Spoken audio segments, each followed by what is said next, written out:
section C. So when it comes to section A and B, both sections are compulsory. Then you can choose 2 questions in section C. Then you are reminded to read all questions carefully and also to number the questions according to the numbering system used in the question paper. Then in addition to that, you should be guided by the mark allocation to determine the length of your responses. So moving on to the first section, which is section A, answer all questions in this section. So if you look at section A, various options here are provided as possible answers to the following questions. Choose the answer and write only the letter A to D next to the question numbers 1.1.1 up to 1.1.5 in the answer book. For example, 1.1.6D. So the question reads, a SMART goal should be timely so that.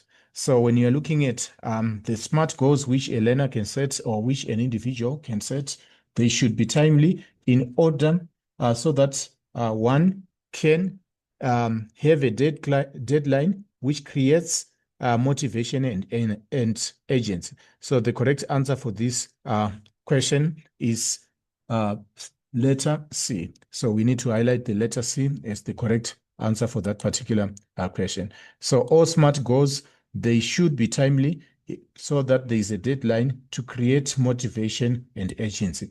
If there is a deadline, you are motivated to work. If there is agency, you will become much more motivated to put in energy in what you are planning to achieve. Moving on to the next question. The next question reads, which of the following sign is a sign of a healthy relationship? Which of the following is a sign of a healthy relationship? So there are quite a number of things which determine healthy relationships, but in this case, we are going to choose the letter A. Parents will encourage their children to do well at school and at sports. So this is a sign of a healthy relationship. When parents are involved in encouraging their children to do well in school and also in sporting activity, that shows that that is a healthy relationship. So we encourage parents to be involved in the academic affairs of their children and also in sporting or recreational activities.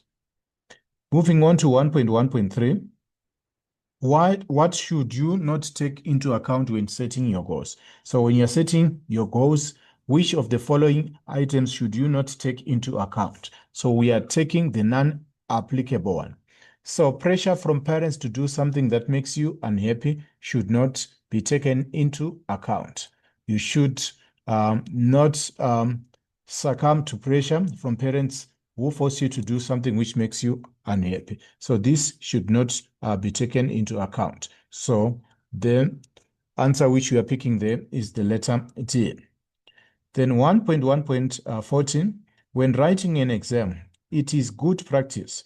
So this question focuses mainly on exam writing skills, or you can call them study skills.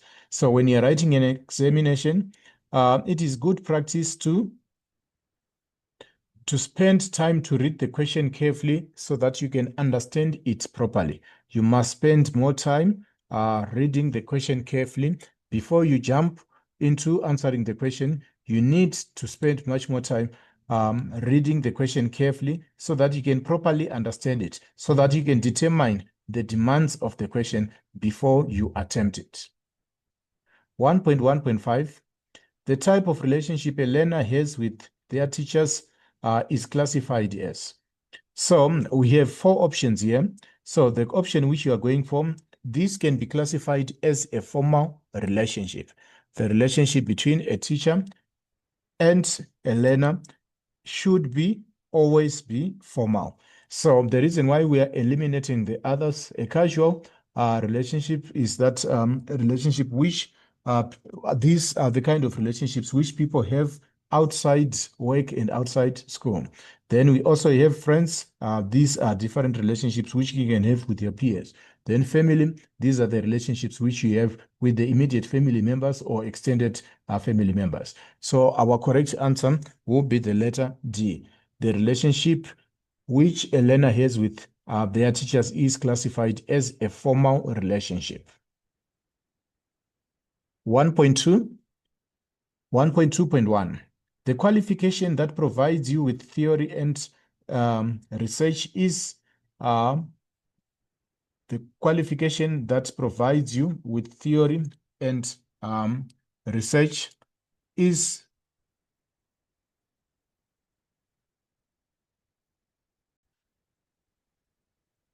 okay, 1.2.1, the qualification that provides you with theory and research and is the minimum requirement for honors postgraduate study.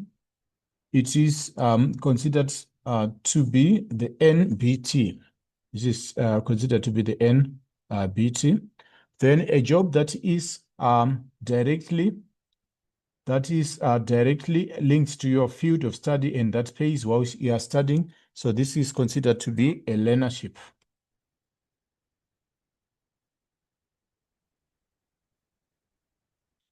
Then the government scheme that provides loans to financially needy learners who want to study after school, it is known as the NSFAS. NSFAS. Then the point system used by universities to calculate if your matric results meet a specific course entries program.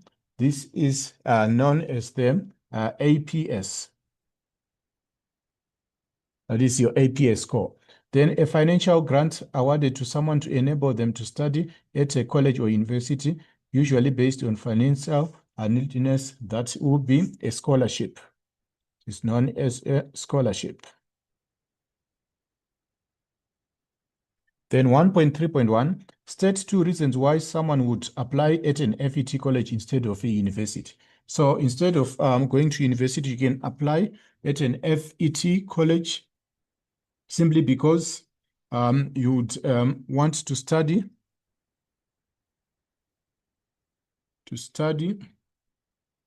vocational skills. In order to gain vocational skills, you can enroll at an FET college. Then there are other learners who preference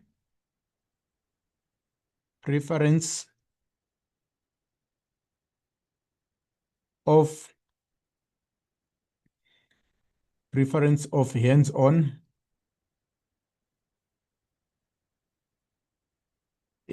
jobs which involve the use of practical skills. Then we can also indicate that some learners feel that they are practical learners, feel that they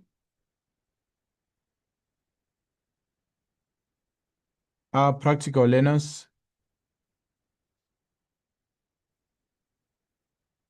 Some learners feel that they are practical learners who can excel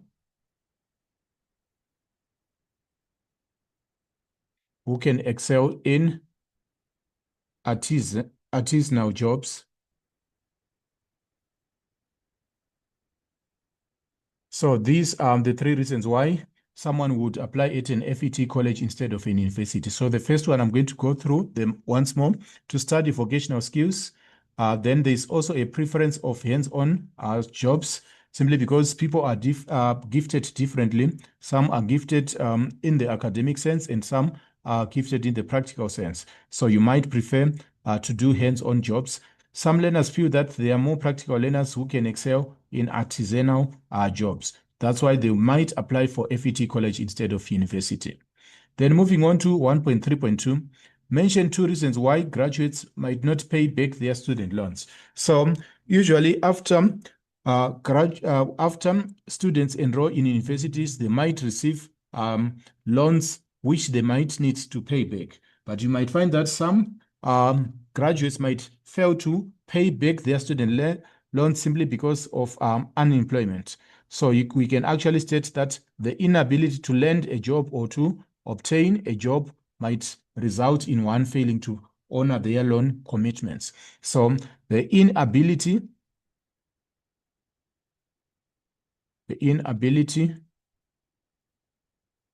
to get a job after graduation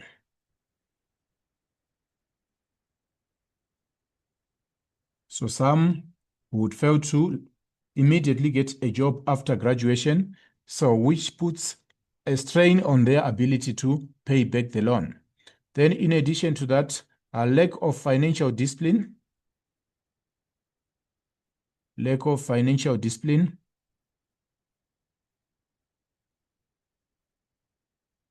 lack of financial discipline can be another factor. Then in addition to that, we can also say that lack of financial literacy. Lack of financial literacy or knowledge on the repercussions. Knowledge on the repercussions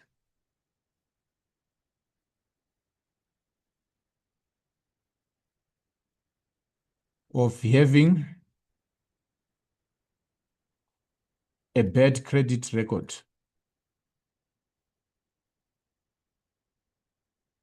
So most students are not well informed when it comes to the repercussions or the consequences of having a bad credit record. So that's why they might not pay back their student loans. So the main points then, lack of financial discipline, lack of financial literacy, then the inability to get a job after graduation. So that can negatively affect the ability to pay a financial loan or a study loan. 1.3.3, explain one options for financial assistance if your parents cannot afford to pay for tertiary fees. So there are different options which a learner can actually, or which a student can actually apply for if their parents cannot afford to pay for tertiary fees. So the first one, okay, so the first one, there is the bursary. The bursary, it is awarded to deserving learners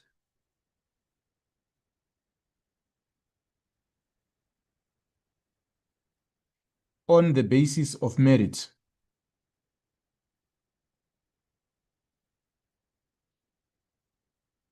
So learners who are outstanding in certain disciplines or in certain categories, they might get a bursary, which is awarded to deserving learners on the basis of merits or on the basis of academic success.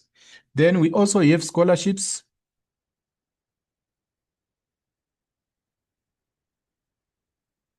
Or these are provided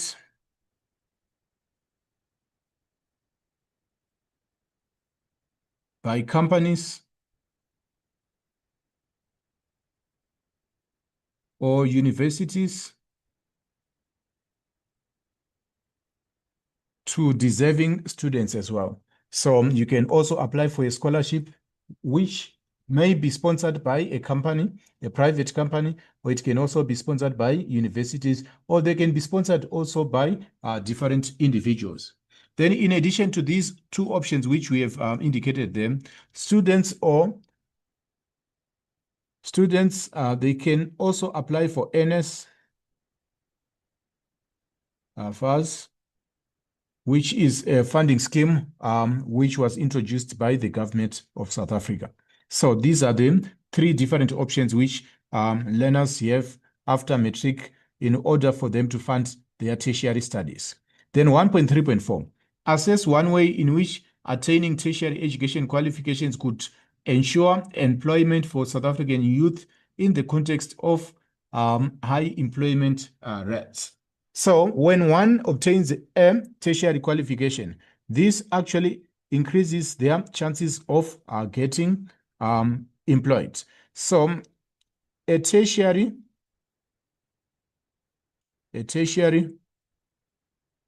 qualification prepares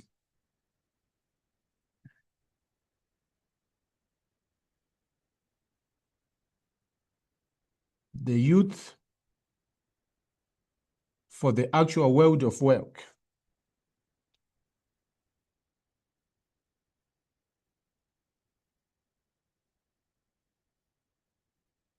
in the following ways.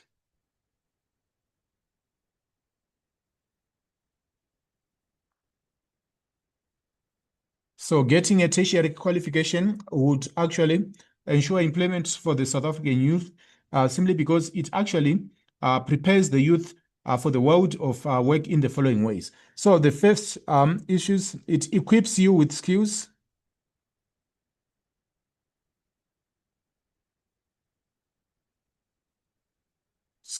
Then secondly, it teaches learners ethics,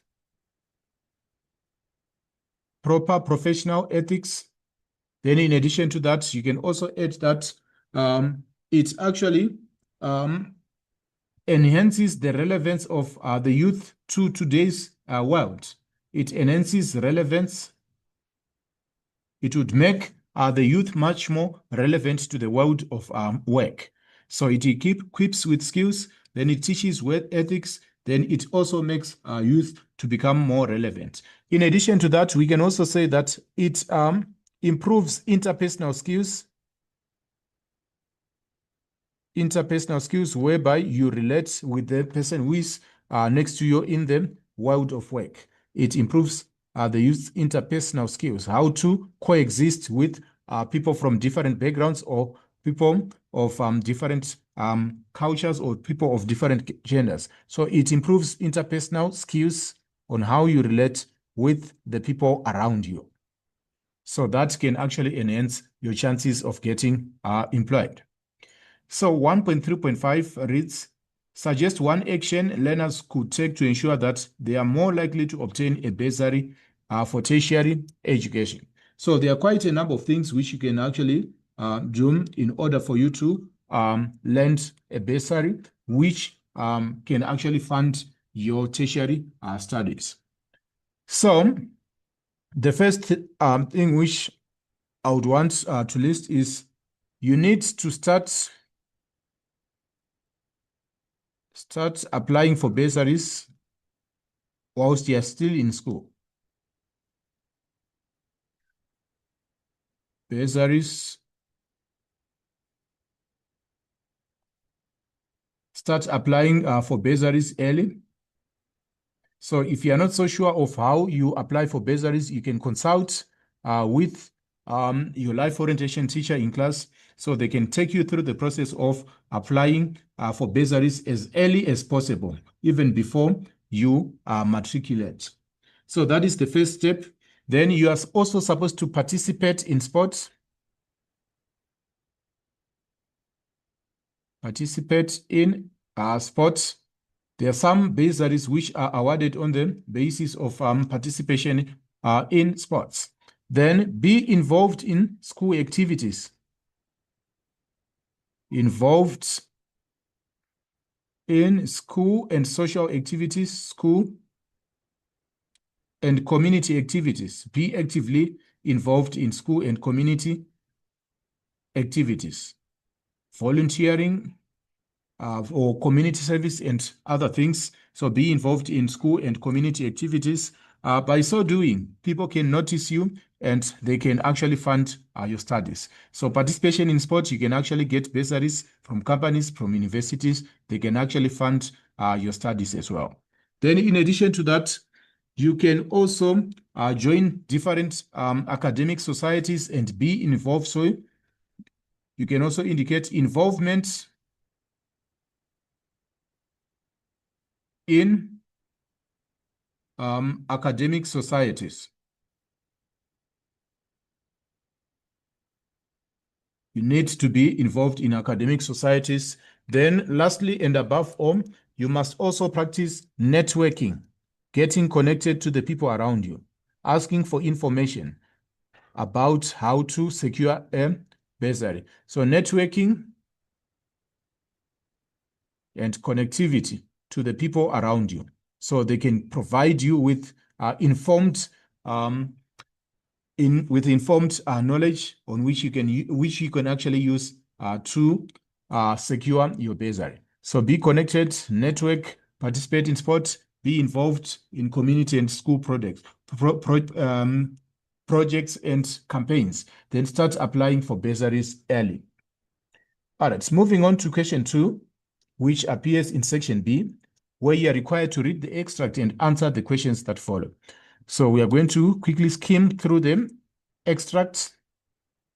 So the extract reads, read the extract below and answer the questions that follow. The heading is abusive relationship.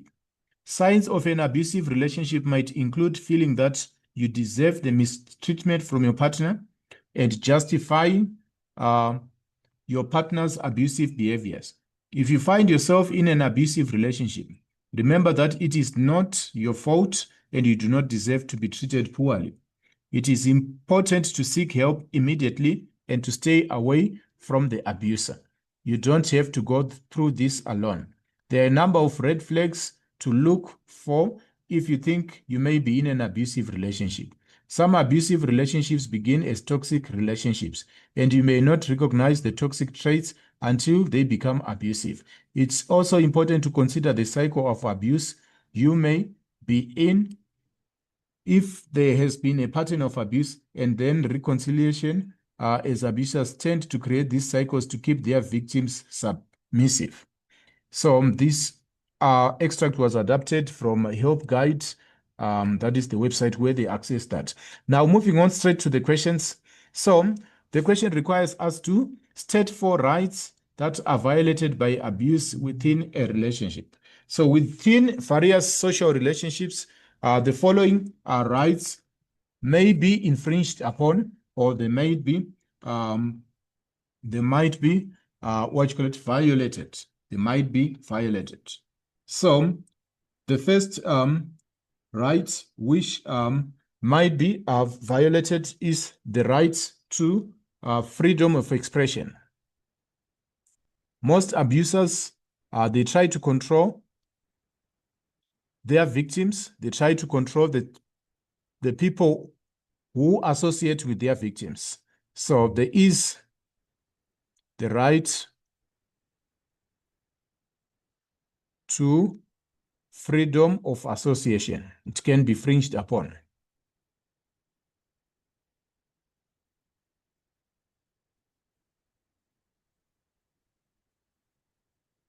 For example, an abusive husband may try to control the type of people who interact or we interact with his wife. So that is the rights to freedom of association, which will be infringed upon. Then the right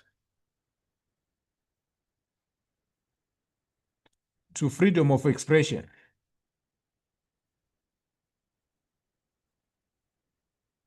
So freedom of expression can also be infringed upon, whereby victims are not allowed to clearly state their feelings or to clearly state their opinions.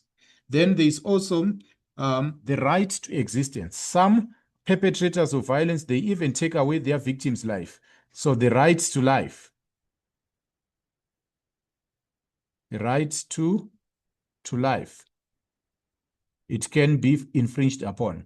In addition to the right to life, then there is also the right to dignity. Dignity is being treated in a human way. The right to dignity.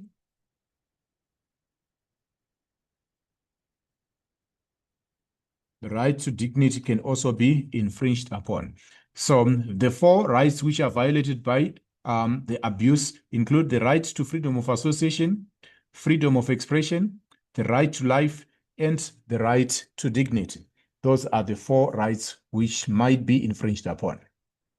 Then question 2.2, indicate 2 reasons why someone in an abusive high school relationship would stay with their partner despite the abuse. So the first reason which we might state is that most perpetrators of violence, they make their victims believe that they deserve the abuse. So the first point which I'm going to make is that some victims feel that they deserve the abuse, yet that's not the case.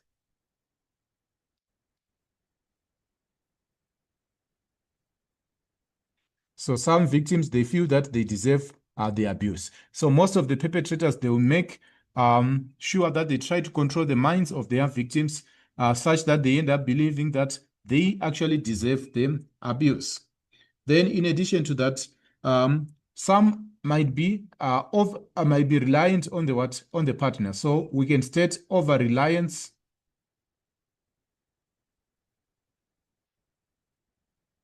on partners. Some victims, they rely or they over rely on their partners. So that can actually result in them staying with their partner despite their abuse. So the first point is that some victims feel that they deserve the abuse, and there is also an element of over-reliance on partners. Then there's also this fear or this phobia which most victims have. So fear of being alone. Some feel that they cannot live alone. So fear of being alone can be another factor.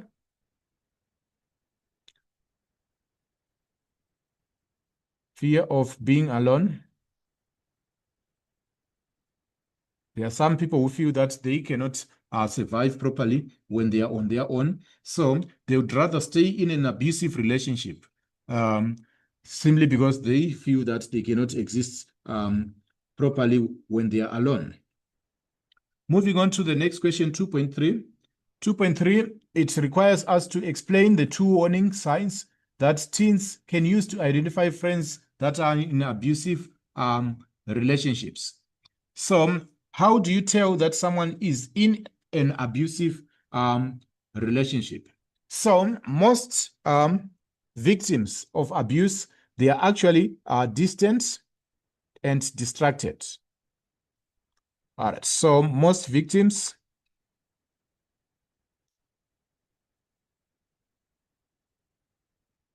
appear to be distant and distracted.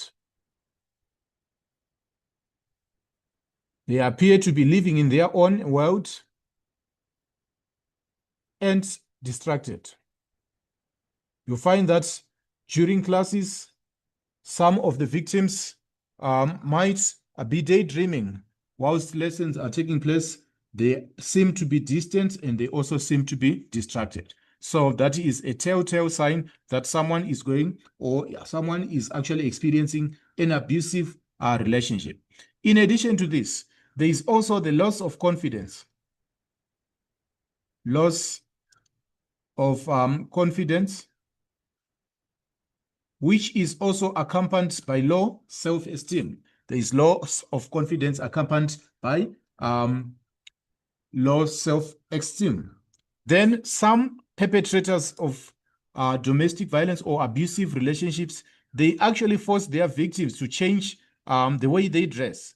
So you can also notice a change in the dressing, a change in appearance, a change in appearance and in dress.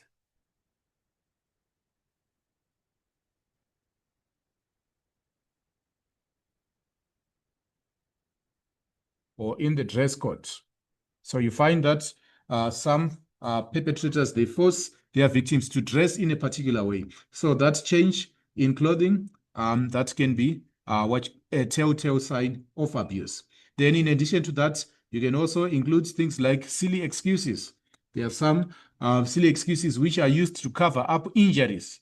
They might try to cover up injuries using silly excuses. For example, you can notice that perhaps there might be injury on an eye, but when the victims are asked about that particular injury, they will simply indicate that perhaps they bumped into something in the dark, which is a silly excuse. So they might try to cover up for injuries. They might try to cover up from them wounds which they sustained during perhaps arguments or during violent acts of abuse. 2.4, discuss 2 possible emotional effects. Discuss 2 possible emotional effects and discuss 2 possible emotional effects of abusive relationships on a teenager. Discuss the 2 possible emotional effects and abusive relationship could have on a teenager. So when you're talking about emotional effects, I need to start to explain the word emotional. The way emotional effects, we are talking about feelings, human feelings here. So there are two possible emotional effects which we can actually list here. So there is a low self-esteem. Most victims, they have an extremely low self-esteem. Some victims may feel ashamed of themselves. They might feel ashamed of themselves. Then, in addition to that, some of them, they are timid or they are easily scared. Timid behavior, or they are easily scared.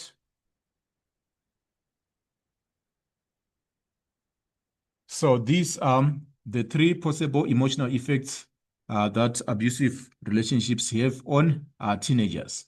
So low self-esteem, some sense of shame. Then we also have timid behavior or becoming scared. Then in addition to that, we also need to assess two possible reasons how technology could have made abusive relationships more common for today's teenagers. So we agree that technology can have positive effects on teenagers, but we also need to agree that at times technology can be a fuel or a fueling factor which actually enhances abusive relationships. So how does this take place? So we can actually say that some television shows, some TV shows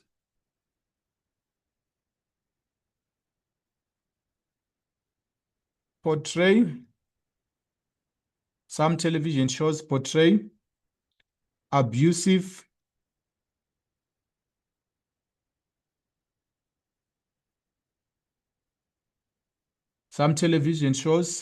abusive behavior in a positive way, which is actually wrong. So there are some television shows which actually glorify abusive tendencies. So in that way, technology can actually be a fueling factor in terms of abusive relationships for today's teenagers. Then technology also results in the invasion of privacy.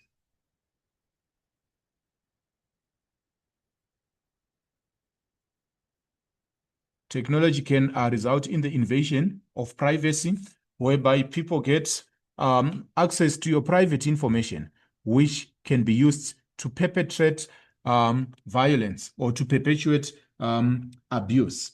Then in addition to that, there is also the issue of cyberbullying. Some people use cyber platforms to bully their victims. So there is also the issue of cyberbullying, which can actually increase the cases or the incidents of abusive relationships. Then in addition to that, social media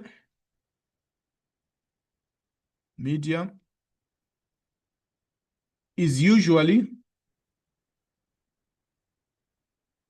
a meetup platform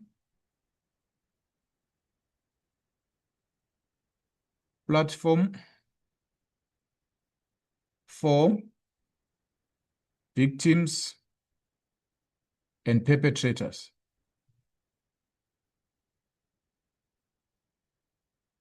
You'll find that social media, it is usually a meetup platform for the victims and for the perpetrators. Some of these relationships which are abusive, you find that the people might have met on social media platforms. So it is a meetup platform for victims and perpetrators, which actually perpetuates abuse.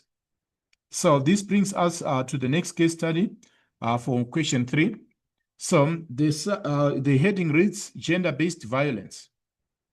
Gender-based violence is regarded as a human rights violation and a major barrier to achieving gender equality, as well as an obstacle to a country's development. During times of crisis, such as pandemics and war, gender-based violence escalates dramatically. Violence against women, and girls is a problem of pandemic or dangerous proportions. At least 1 out of every 3 women around the world have been beaten, coerced into sex, or otherwise abused in their lifetime. The abuser is usually someone known to her. The situation is worsened by unequal power relations that subject women to abusive tendencies by men. Some men do not seem to realize that they are actually abusing women because of socialization and cultural biases. So this has been adapted from the United Nations Development Fund for Women.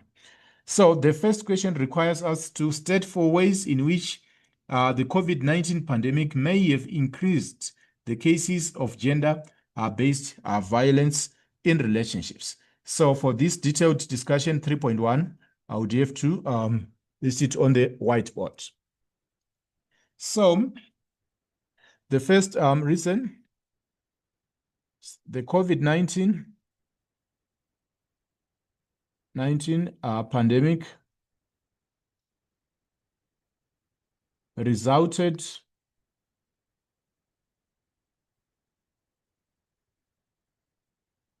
in successive periods of lockdown,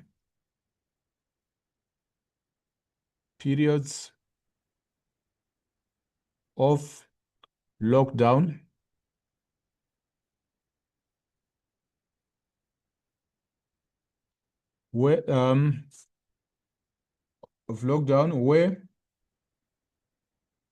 victims of GBV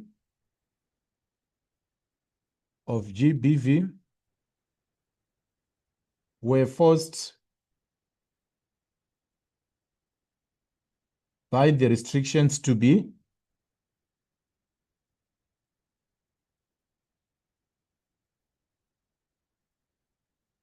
with the perpetrators. The perpetrator is the person who is inflicting gender-based violence.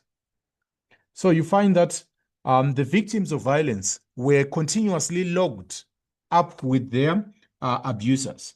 So that is, in that way, the COVID-19 pandemic, it actually increased the incidence of GBV. Then in addition to that, the government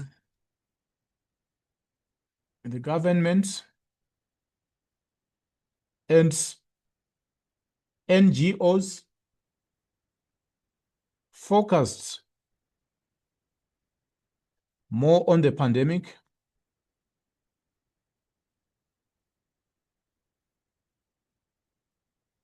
and ignored the growing problem of GBV. So the government was now preoccupied with trying to control the pandemic, and they actually ignored the growing problem of gender-based violence.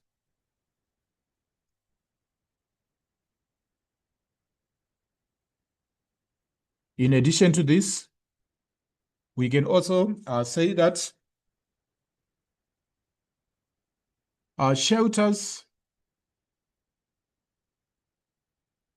and support systems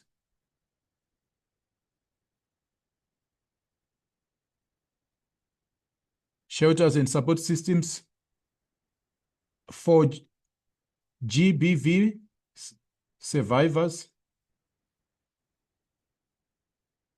were shut down.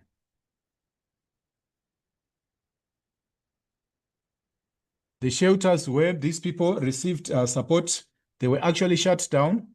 They were closed down because of the pandemic. Then there was also isolation of victims.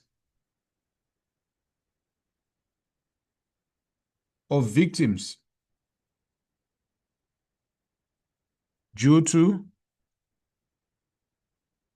lockdown restrictions. So the victims of GBV, they were actually isolated. They were actually separated from their social circles, from the social support systems which they have with friends and relatives, simply because of lockdown restrictions. You'll find that if you're a victim of domestic violence, you couldn't visit your friend or you couldn't visit your relative to get emotional support or to get any other kind of support. So we can actually say that isolation of victims due to lockdown restrictions was a direct effect of the COVID-19 pandemic. It actually fueled gender-based violence. So that is 3.1. Now moving on to 3.2, indicate 2 reasons why gender-based violence survivors may not want to report their experience. So there are quite a number of factors, or there are quite a number of reasons why they wouldn't want to report their experience. So I'm going to write down some of the factors down there.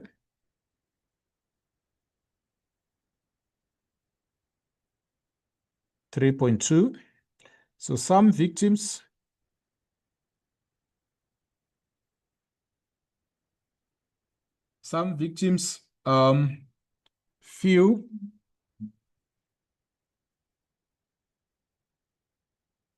feel ashamed to expose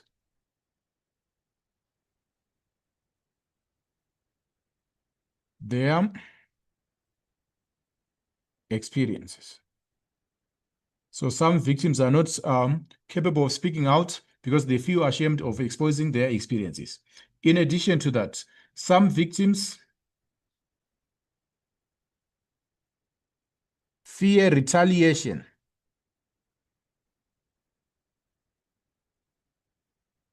There is that fear of retaliation from the abuser. They are afraid of the retaliation which comes from the abuser. At times, the abuser can actually promise more violence if you report some of these incidences. So they might fear retaliation which would come from the perpetrator. Then in addition to that, some believe that some victims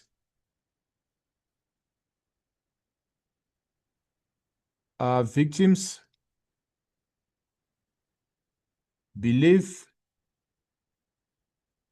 that they deserve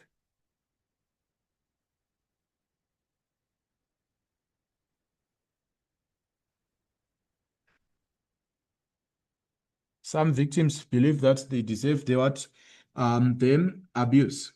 Then in addition to that, there is also an element of stigma. Stigma which is associated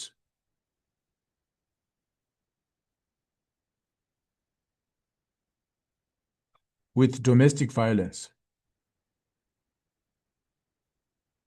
So they are afraid that society is most likely going to judge them. So there is that stigma which is associated with domestic violence. So that is those responses, they are sufficient to answer our 3.2, which only required 2 reasons, but we have even went on to provide 4. So moving on to 3.3, explain 2 reasons. Explain 2 ways how families could encourage their loved ones to report gender-based violence to the police. So how can you encourage your families or your relatives to report gender-based violence to the police? So 3 ways. So 3.3, you can accompany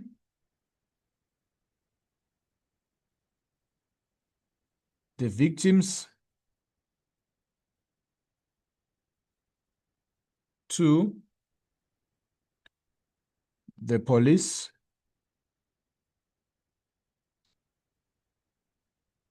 and to file a report. You can actually accompany the victims to the police so that they can lodge the report or they can file the complaint. Then in addition to that, you can actually offer the victim, offering the victim a place to stay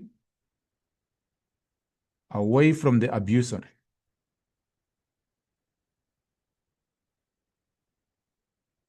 So you can temporarily offer the victim a place to stay, which is separate from the place which they are sharing with the abuser.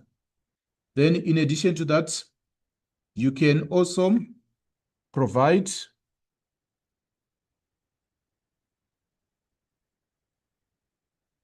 accurate supporting information which documents the abuse.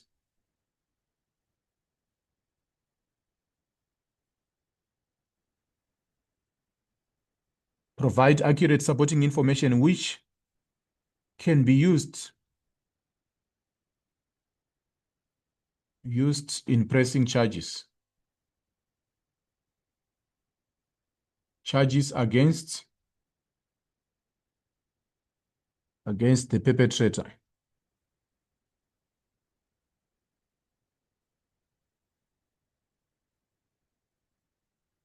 Against the perpetrator or abuser. So the first thing is accompany the victims to the police station so that they can file a report. Then you offer the victim emotional support or even material support in the form of a place to stay away from the abuser. Then you also try to provide accurate and supporting information which can be used in pressing charges against the perpetrator or the abuser. Then moving on to the 3.4. All right, 3.4 requires us to discuss two different forms of violence that can be experienced by women and marginalized people. So two different forms of violence. All right. 3.4.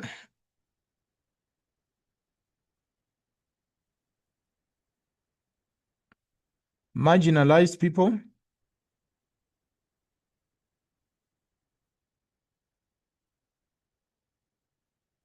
and women may become victims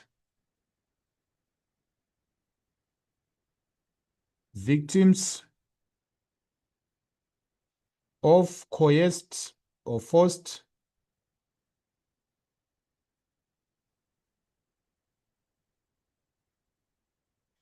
sexual activities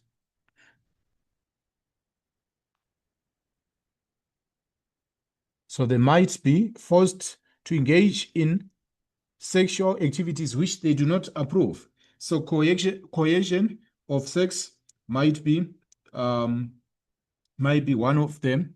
What you call it? The forms of violence. Then they might also fall victim to body shaming.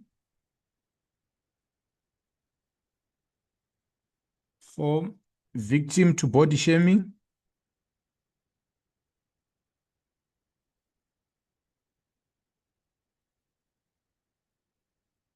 They might become victims of body shaming as well. So these are some of them forms of abuse. Then there is also interference with their education. Some abusive partners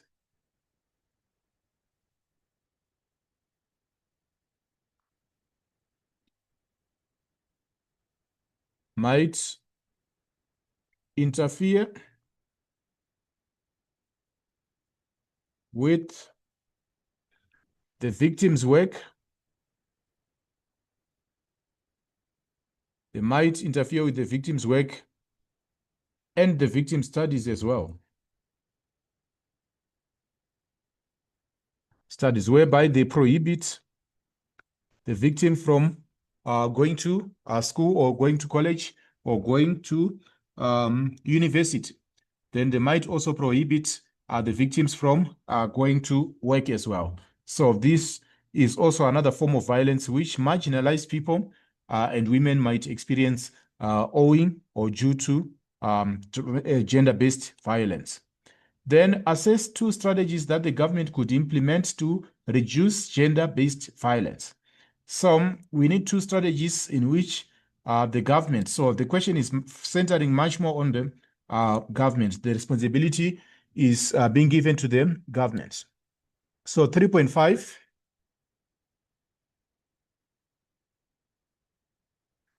The government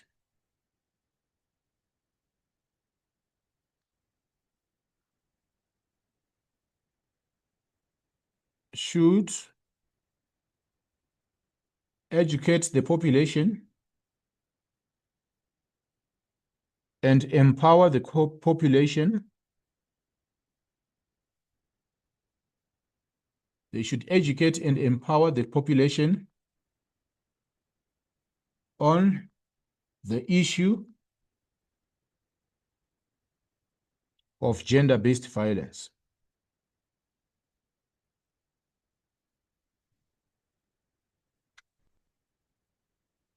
So this can be done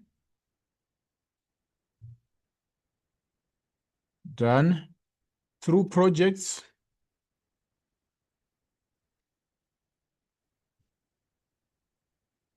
awareness campaigns. This can be done through project awareness campaigns and programs which educate citizens about GBV. Citizens may be able to identify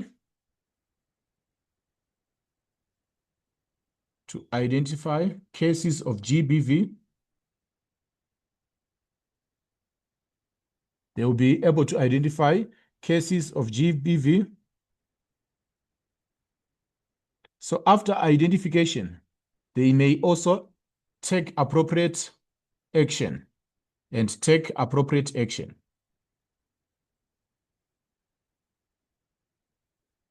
So that is the first point. The government should educate and empower the population on the issue of gender-based violence. This can be done through projects, awareness campaigns, and programs which educate the citizens about GBV. So when citizens are educated and empowered, they are able to identify the cases of GBV. After identifying victims or cases of GBV, they can also take appropriate action. Then in addition to that, we can also add that the government can also provide shelter for the victims of violence. The government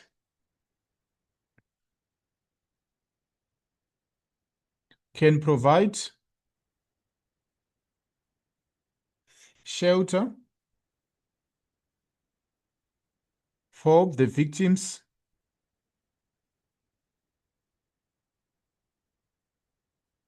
of GBV.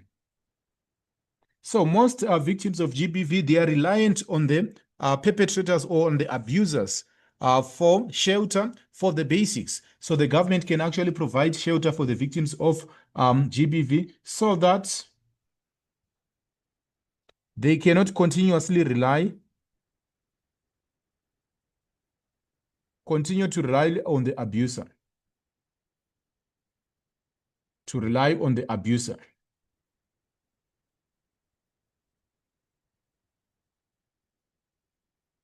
So the government should provide shelter for the victims of GBV so that they cannot continue to rely on the abuser.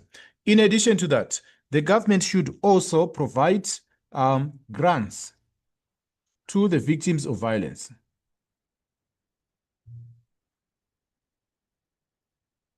Can also provide grants which financially empower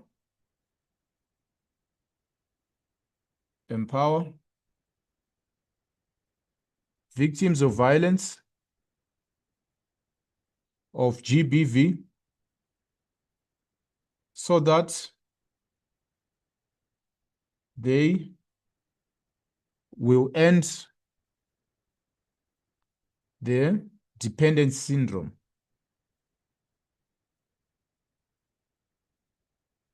So the government needs to empower them, victims of GBV, financially. They might be given a certain grant which they can use to rely on themselves if they feel that they can no longer coexist or continue to exist with the perpetrator. So that brings us to the next question, which is question 4. So we are done with assessing the 2 strategies that the government could implement to reduce gender-based violence. Then now moving on to question 4. So question 4 reads, read the extract below and answer the questions that follow. So electronic voting. Parliament has invited the Parliament has invited the Electoral Commission of South Africa, IEC, to respond to the public comments on the Electoral Laws Amendment Bill, including questions around the introduction of electronic voting in South Africa for the enhancement of public participation in line with the principles of democracy. So this is adapted from businesstech.co.za. It was accessed on 6 May 2021. Now, the question, remember, this is an essay type of question where you are required to present your answer or your answers in essay format, in paragraph forms. So the first question or the first bullet reads, briefly state 4 benefits for citizens of a country to participate in the lawmaking process. Then the next one, analyze 4 ways in which the use of electronics in elections could help solve the environment. So the question is specific about the environment. How is it a good thing for the environment?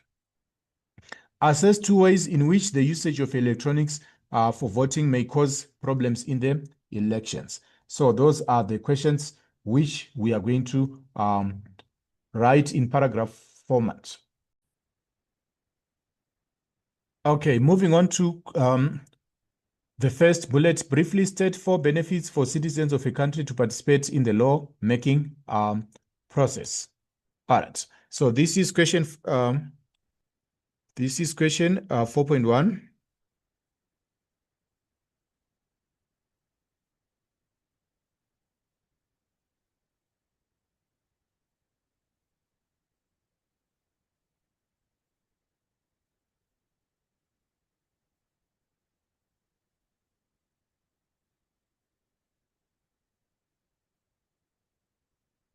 Okay, the benefits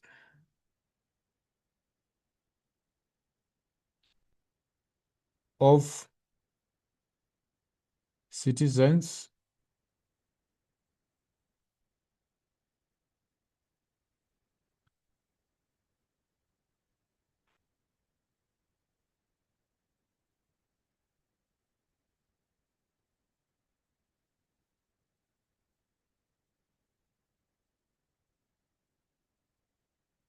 the benefits of citizens participation in the lawmaking process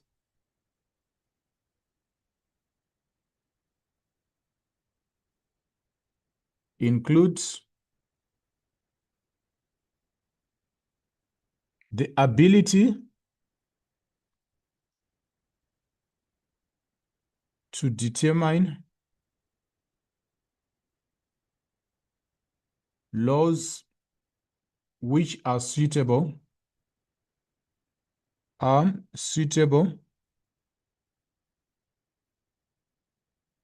for the citizens.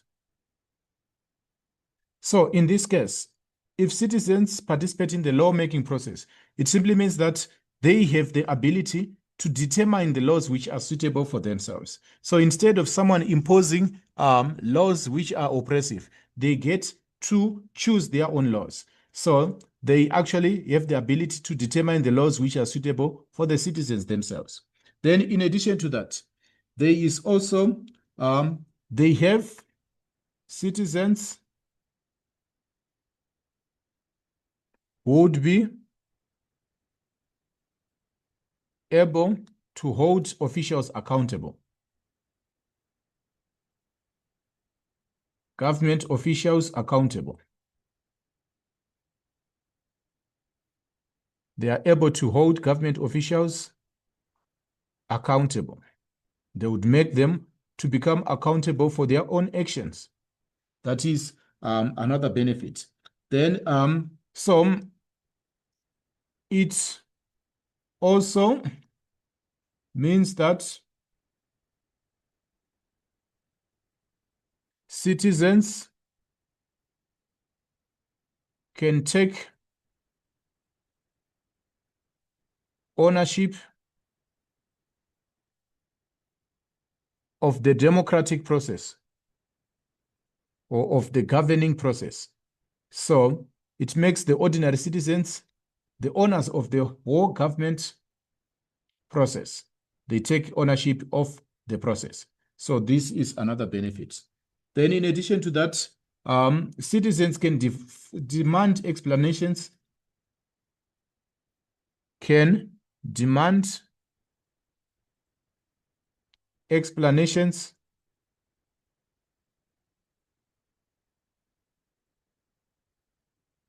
where or when officials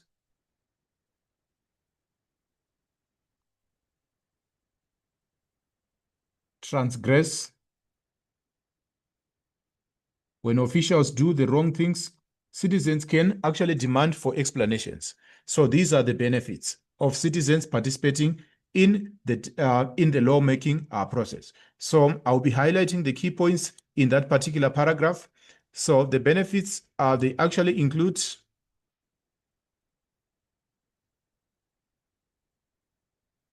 the benefits they actually include the citizens would be have the ability to determine laws which are suitable for the citizens.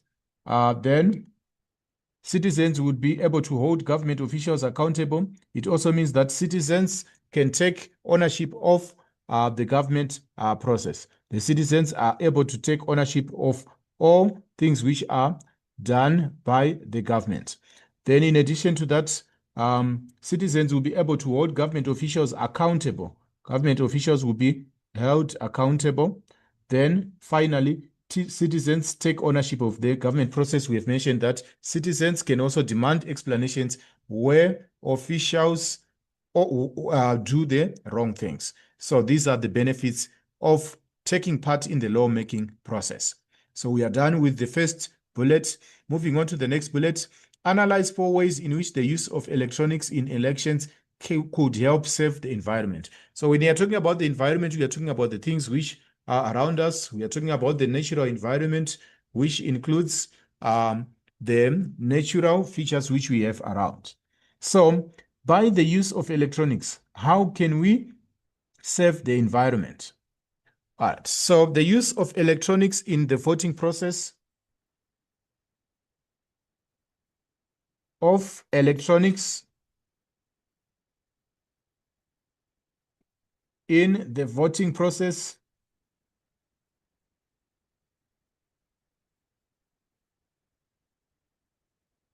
may reduce the amount of pollution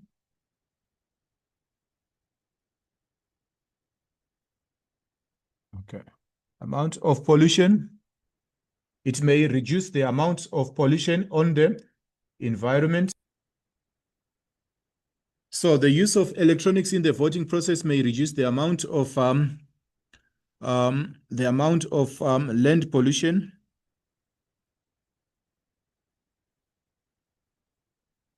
All right. The usual or the traditional voting processes. Traditional voting processes produce huge amounts of paper waste, or waste paper, which pollutes the environment. So if people do it the electronic way, it simply means that there is reduction pollution on the environment. It reduces the amount of paper which pollutes the environment.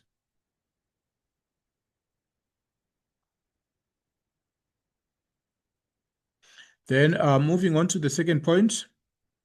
When people vote electronically,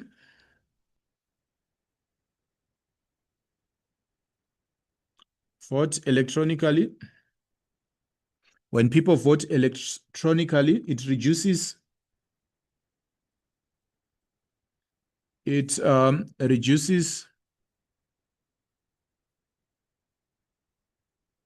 the number of human. It reduces the number of, let me actually call it of foot traffic. People who are moving on foot. It reduces the number of foot traffic,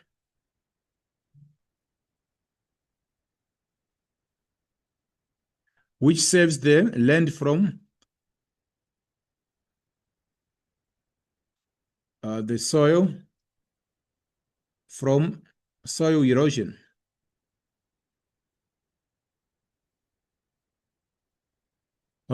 Okay, I think you're aware that usually during voting times, polling stations are usually filled with people to the extent that the vegetation or the grass on which they stand on can be actually affected. So when the grass cover is affected, it results in soil erosion. So simply because people are voting from home, so the grass or the soil cover won't be affected. So that can actually be a good thing. Then in addition to that, we also need to state that there is also less space required.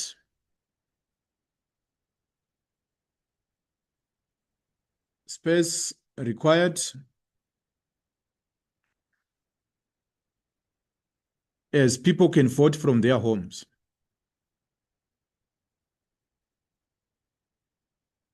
Vote from their homes.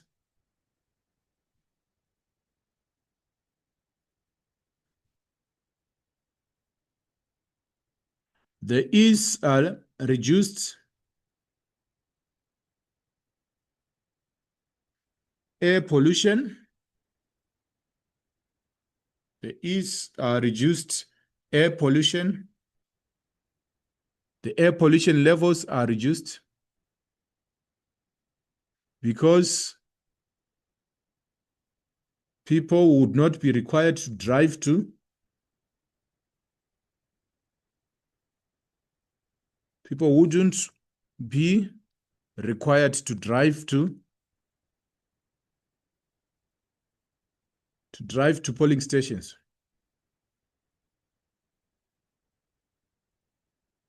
So people don't have to drive to polling stations. So reduced vehicle traffic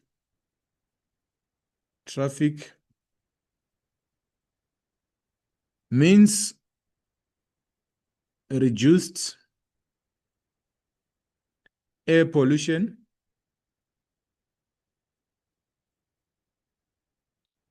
thereby saving the environment.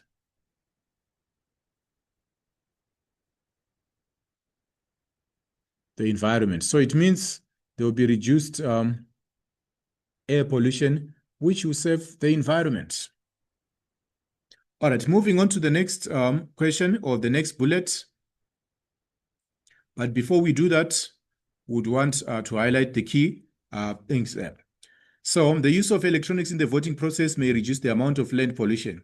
So we are talking about land pollution from papers. So papers, they actually pollute the environment. So instead of using papers, people actually vote electronically. So there's no need for papers to be produced. Then in addition to that, when people vote electronically, it reduces the number of foot traffic. So there are less people who are moving up and down. So if there are less people who are moving up and down, this saves the soil from soil erosion. So that's how the environment can be saved. Then there's also less space required for people. Then there's also reduced pollution because people would not be required to drive to polling stations. So reduced vehicle traffic, it actually results in reduced air pollution, or it results in a reduced carbon footprint. So these are the key points which answer that particular bullet. Now, moving on to the third bullet, assess two ways in which the usage of electronics for voting may cause problems in the elections. Now, we are looking for the problems associated with using electronics. What are some of these problems? Yes, using electronics, it can be an easier way of handling the election process, but it also comes with its own fair set of challenges. So I'm going to outline the challenges on the next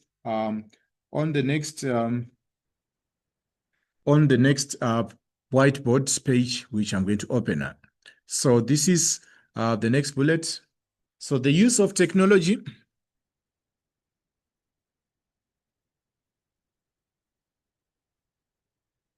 in elections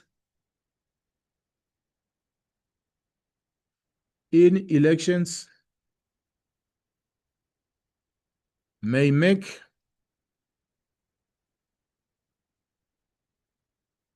the whole process insecure. It can actually make the whole process insecure, since technology is vulnerable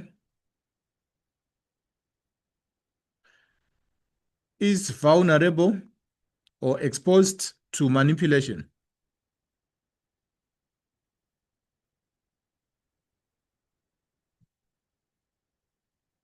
Results can be manipulated by hackers,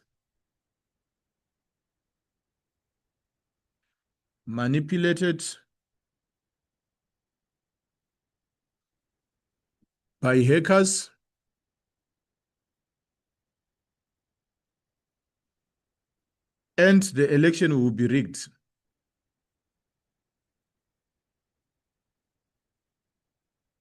Would no longer be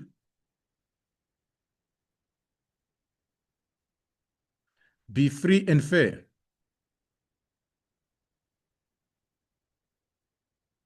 In addition to this, we can also say that viruses, computer viruses and malware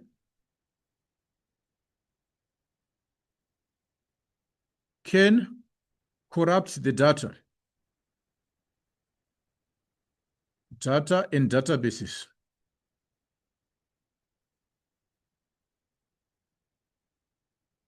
So databases can be corrupted by malware or viruses. Then in addition to that, we can also say that technology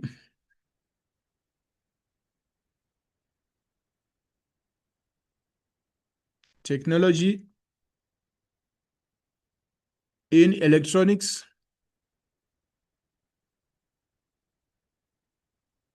may be affected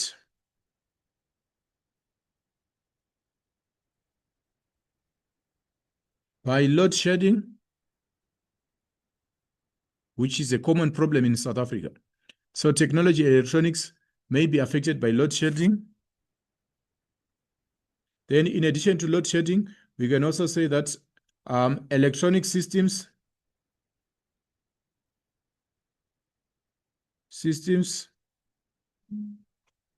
are also vulnerable. They are also vulnerable to electronic systems are also vulnerable to network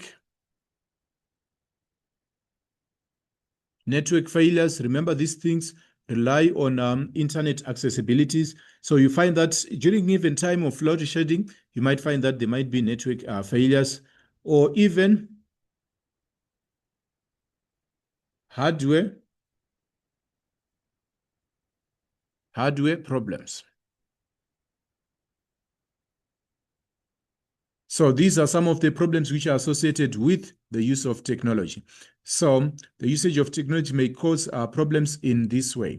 So I would highlight the key issues there. So the first issue is that the use of technology may make the whole process insecure. So it can be attacked by cyber crimes. It can be manipulated, easily manipulated. Then results may be accessed by hackers, and they can be manipulated by hackers. Then electronic systems are also vulnerable to network failures.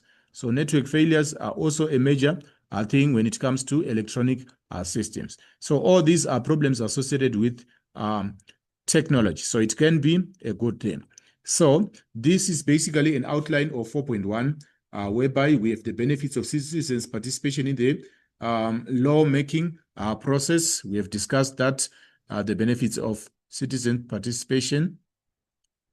Then we also have the issue of the use of electronics in the voting process, its benefits, especially on the environment. Then on the last paragraph, we also have the downside of the use of technology in elections. Now, moving on to the next question, which is question 5. Question 5 requires us to read the extract and answer the questions which follow. So we are going to read the extract, then we would answer the questions which follow. So we are reading extract 5. Life goal setting. Making a successful way through life is similar to taking a calculated journey to a non-destination. Just as you would make the necessary preparations for any journey, you essentially need to prepare for the future. The first step of any journey is to know exactly where you are going and what direction you need to follow. If you did not set SMART goals, it would be the same as undertaking an unguided journey to an unknown destination. Without clear plans to achieve your goals, your journey will be completely aimless and the whole exercise fruitless. So this was adapted from Technori, accessed 15 February 2017. So write paragraphs on life goals using the following as a guideline. So the first thing, we are going to briefly state 4 reasons why grade 11s may be unable to take the first step towards achieving their goals. Then secondly, we are going to analyze 4 ways that it is important for grade 11s to create goals for the future. Then we are going to assess 2 strategies that grade 11s could implement to make taking the first step in their academic work easier. So question 6, read the extract below and answer the questions that follow. Human influences are the number one, for that. So we need to briefly state the 4 reasons why grade 11s may be unable to take the first steps towards achieving their goals. So what are some of the limitations or the reasons why they might be unable to take the first step? So moving on to, that will be our question 5.1. It will be our 5.1. So 5.1, we're going to start the first. So we need to briefly state why grade 11s may be unable to take the first step towards achieving their goals. So on 5.1, we say that most grade 11 learners may not be able to take the first step.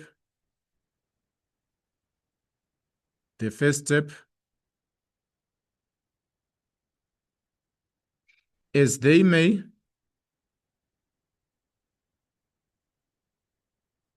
feel overwhelmed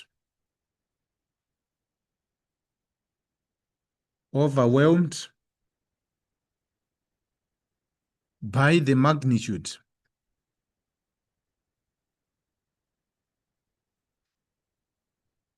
or by the size of their goal.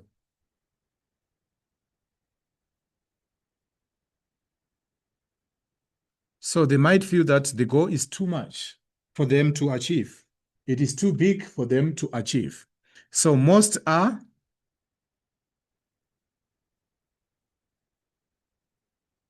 uncertain. They have uncertainty on where to start. In addition to uncertainty, then you can also say that some are scared of failure.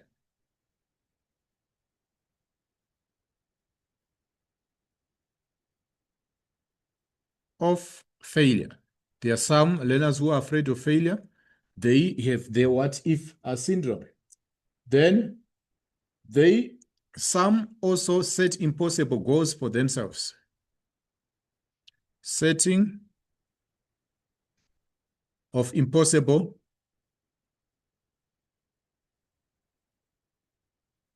Some set impossible goals for themselves, which becomes a problem as well. They set impossible goals for themselves. Then in addition to that, some also get distracted. Distractions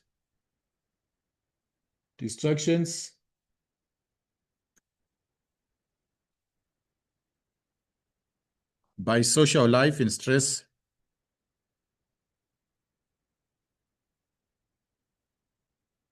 So some get distracted by social life and stress. So that is also another factor. So that is 5.1. So moving on to 5.2. 5.2, which is the next bullet. Analyze 4 ways it is important for grade 12 to create goals for their future. So creating goals is important. To create goals,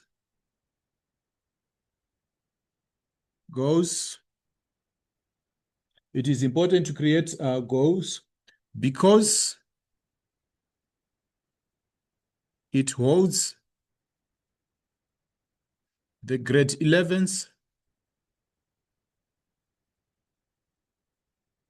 accountable. It holds the grade 11 accountable for their actions. It makes them to become accountable for their actions. They can account for their actions, for their time management. Time management. They are able to account for their actions. They are able to account for their time management. Then in addition to that, setting goals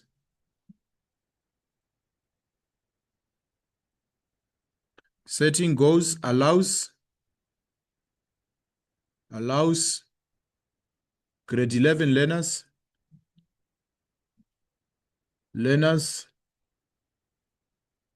to do self-introspection.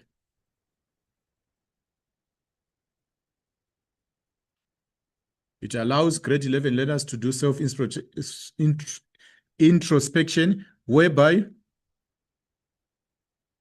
they reflect on their weaknesses and successes.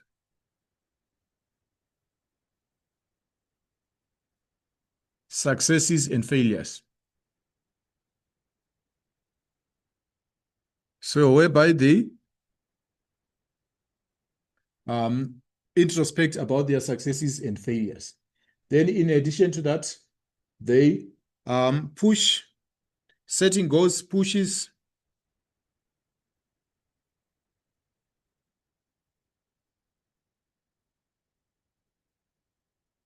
learners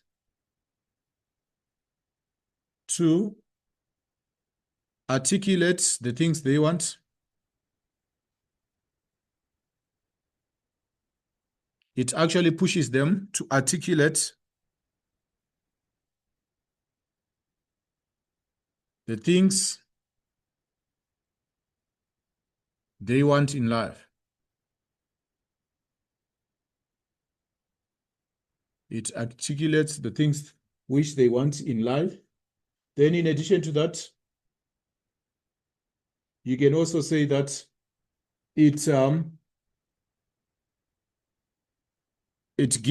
goals give a sense of purpose. It actually gives a sense of purpose in life. It actually gives them an opportunity to have a sense of purpose in life. So these are 4 reasons why we would say that it is important for grade 12s to create goals for their future. Then moving on to 5.3, assess 2 strategies that grade 11s could implement to making the first step in their academic work easier. So there are so many ways in which they can make the first step in their academic lives to become much more easier. There are several steps in which they can do that. So 5.3, assess 2 strategies that the grade 11s could implement to make their first to make taking their first step in their academic career easier. So 5.3,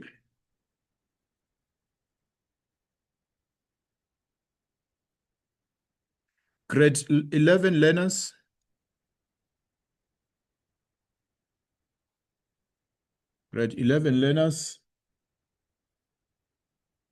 should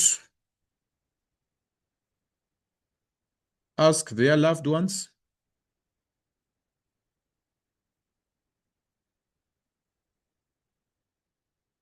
for input. They should ask their loved ones for input on what they should do.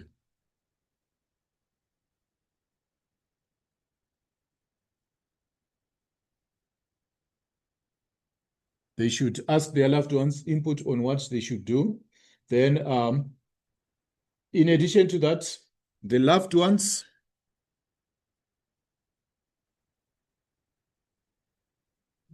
especially the older ones, can provide help and support.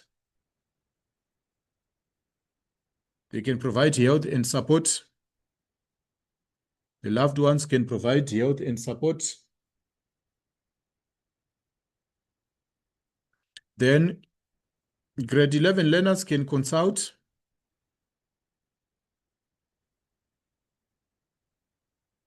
a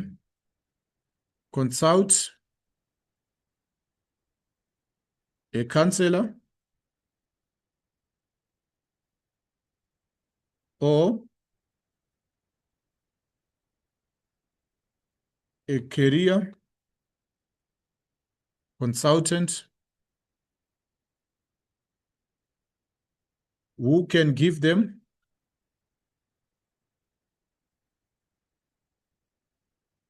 informed advice which can help them in making an informed decision.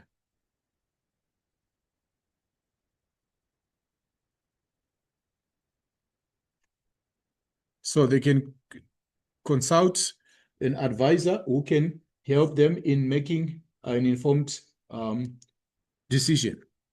Then grade 12 learners can also do grade 11, sorry.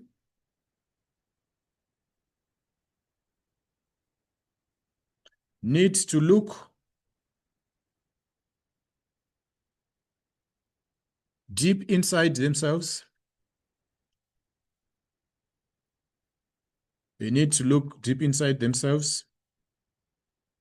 They need to look deep inside themselves so that they can determine what they actually, they can determine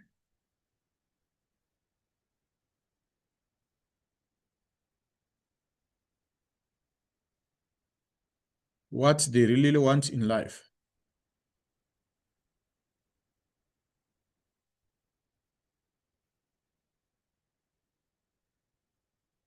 So that they can determine what they really want in life. So in addition to that, they can also create a vision board in which they write inspirational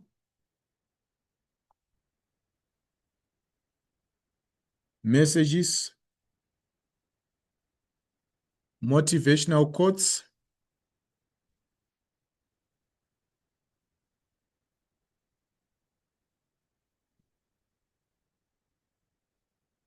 so that they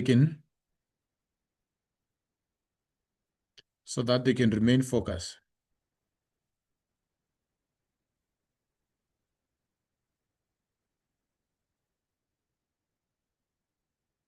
So that they can remain focused. So these are some of the ways in which they can do that. Now, moving on to the next one. Question 6, read the extracts below and answer the questions that follow. Human influences are the #1 cause in global warming, especially carbon pollution we cause by burning fossil fuels. It is by burning fossil fuels and the pollution capture we prevent by destroying forests. Higher temperatures are worsening many types of disasters, including storms, heat waves, floods, and droughts. Declining groundwater levels and rising sea levels, it can lead to the dryness of the soil or increasing levels of salt. It reduces the suitability of land for cultivation of crops. As a result, people will have less access to food, which forces them to buy food products. Adapted from an article from Green Graffiti. So the question requires us to briefly state 4 human activities that contribute towards global warming.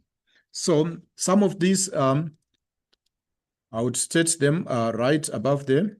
So we do have cutting down forests.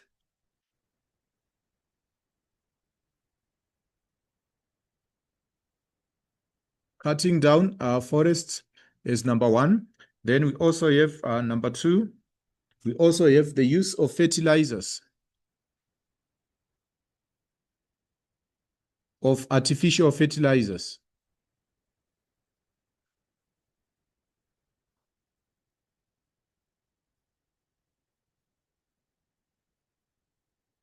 The use of artificial fertilizers. Then in addition to that, we have the increase in factories which produce smoke. Then in addition to that, we have huge carbon emissions. Huge levels of carbon emissions.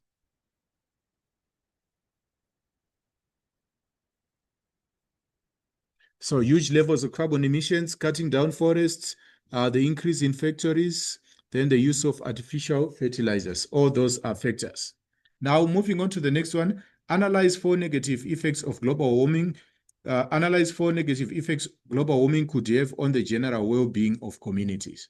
So global warming, it affects communities in the following ways. So we are going to clearly state them, the ways in which global warming can affect communities.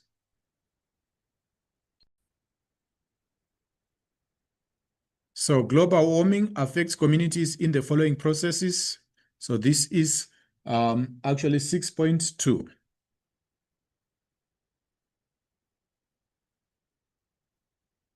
Global warming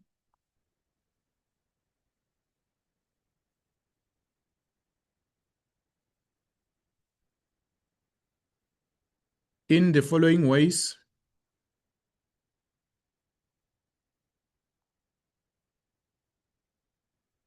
So global warming is going to affect people in the following ways. It results in unpredictable weather patterns.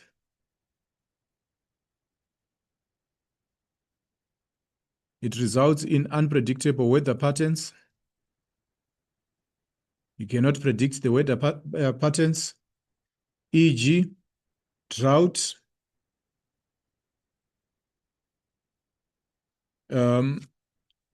hot heat waves, storms, which can affect food production, which can negatively affect human life in food production. Life through death,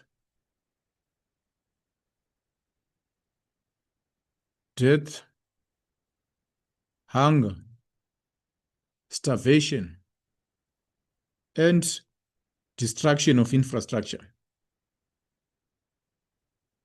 So global warming affects people in the following ways. It results in unpredictable weather patterns, e.g. drought, heat waves, storms, which can negatively affect human life through death, hunger, and destruction.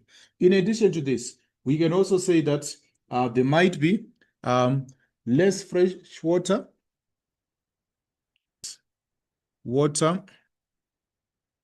available for human consumption,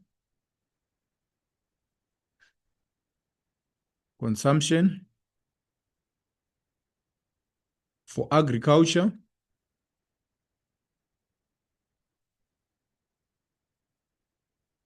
for livestock consumption,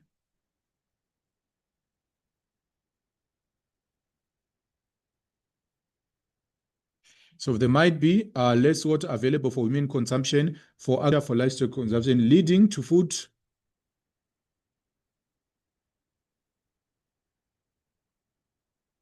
shortages. This can result in food shortages. So that is another way in which people can be affected by global warming. Then in addition to that, we can also say that there is higher levels of we can also talk about the issue of safety can be compromised. Safety can be compromised by adverse extreme weather patterns. It's related to the first point as well. So safety can be adversely affected by adverse weather or extreme weather patterns. So those are the ways in which people can be affected by global warming. So just a quick rundown on it again.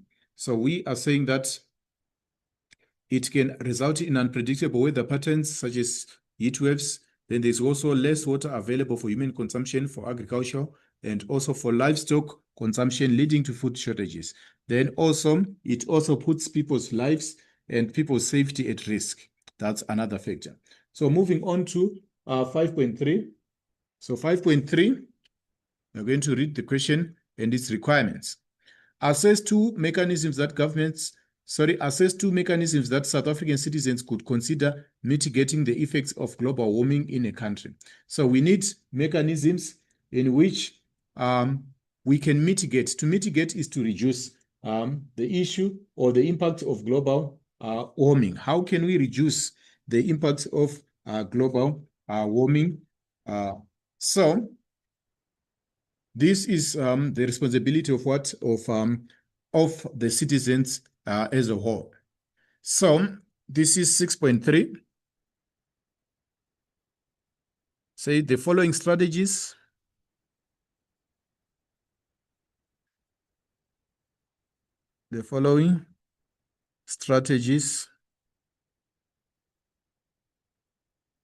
and mechanisms can be introduced.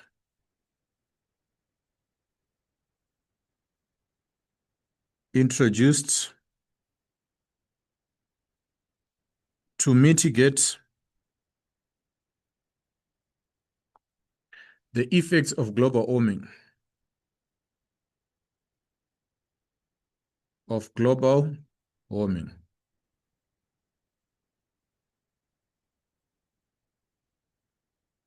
So the following strategies can be introduced to mitigate the effects of global warming. So the first thing which we are going to talk about is through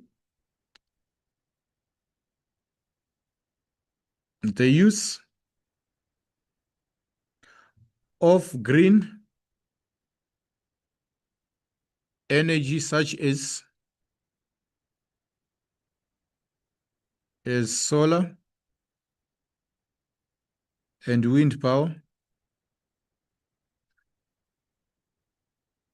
can reduce the human carbon footprint.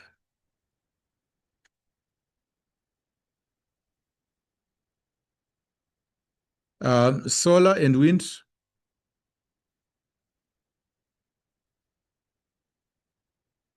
power does not does not produce carbon emissions. Carbon emissions. So solar and wind power, they do not produce carbon emissions. Then in addition to that, we can also say that we can use the use of energy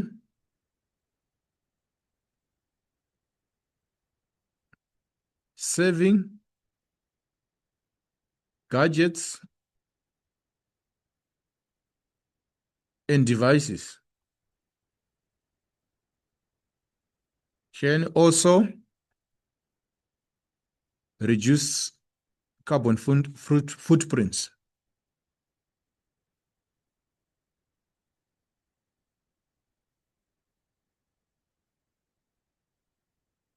So the use of energy saving devices can reduce carbon footprint. So the introduction of technology like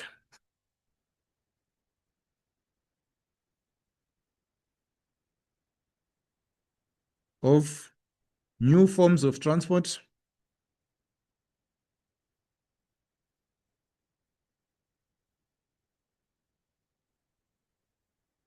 e.g.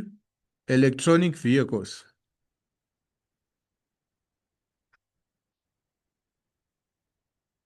can also reduce global emission, reduce global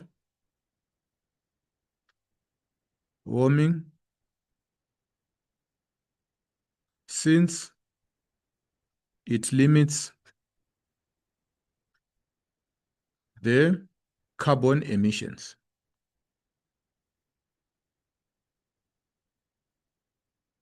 So all these strategies which can be introduced to reduce global warming. So I'll just highlight the key points again. The following strategies can be introduced. So the use of green energy, for example, solar and wind, it can be used. Then in addition to that, we can also say that solar and wind power does not produce carbon emissions. There are no carbon emissions from solar and wind power. Then the use of energy-saving gadgets and devices can also reduce carbon footprint. When you use energy-saving devices, it also can reduce carbon footprint. Then the introduction of new forms of transport, e.g. electronic vehicles, it can also reduce global warming since it limits the amount of carbon emissions. So this brings us to the end of this discussion for this particular June examination paper. So thank you for being an audience. I'll see you when we discuss the next session.